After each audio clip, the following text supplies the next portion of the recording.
शकलं नाही आणि म्हणूनच ज्यावेळेस मुख्यमंत्री म्हणून काम करण्याची संधी मिळाली त्यावेळेस पहिल्या मंत्रिमंडळ बैठकीमध्ये आपण जो पहिला निर्णय या राज्यात घेतला तो या राज्याला सेवा हक्क अधिनियम देण्याचा निर्णय आपण त्या ठिकाणी घेतला आणि त्यानंतर याचा प्रवास चालू झाला.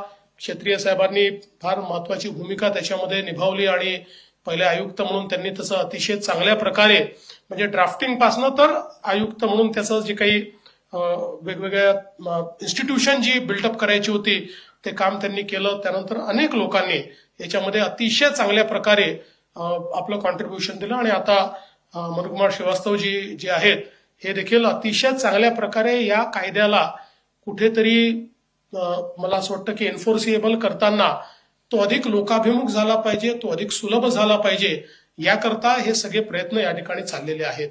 आताच आपल्या समोर जी माहिती मनुकुमारजींनी दिली त्याच्यामध्ये जवळपास आता 1000 पेक्षा जास्त सेवा या आपण त्या ठिकाणी या कायद्याच्या अंतर्गत अधिसूचित केल्या आहेत.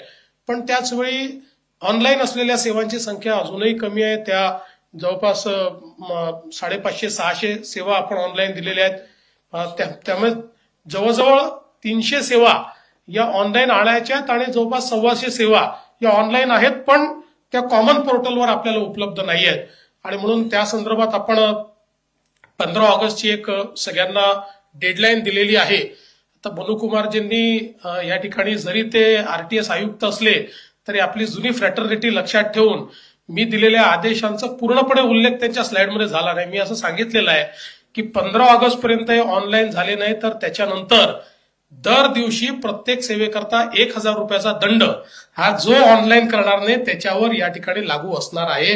त्यामुळे 15 ऑगस्ट पर्यंत प्रत्येकाला या सेवा ऑनलाईन करायच्याच आहेत.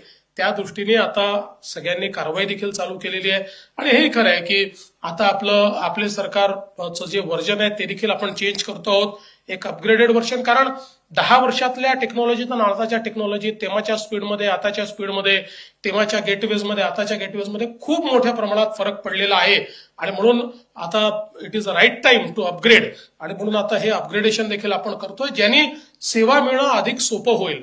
आणि हे करत असताना मला असं वाटतं की दुसरीकडे सेवा ज्या आपण देतोय त्याच्यामध्ये जी काही बिझनेस प्रोसेस आहे ती पण रिइंजिनियर केली पाहिजे. त्याच्यामध्ये कमीत कमी कागद कसे लागतील, लोकांना कमीत कमी प्रोसेसेस त्याच्यामध्ये कशा असतील, अशा सगळ्या गोष्टी आपल्याला या निमित्ताने कराव्या लागतील आणि मला असं वाटतं की त्याची सुरुवात आपण केली आहे. कारण आपण सगळे लोक लोकशाही दिवस करतो आणि लोकशाही दिवसामध्ये मुख्यमंत्री म्हणून मी ज्यावेळेस लोकशाही दिवसाचे कार्यक्रम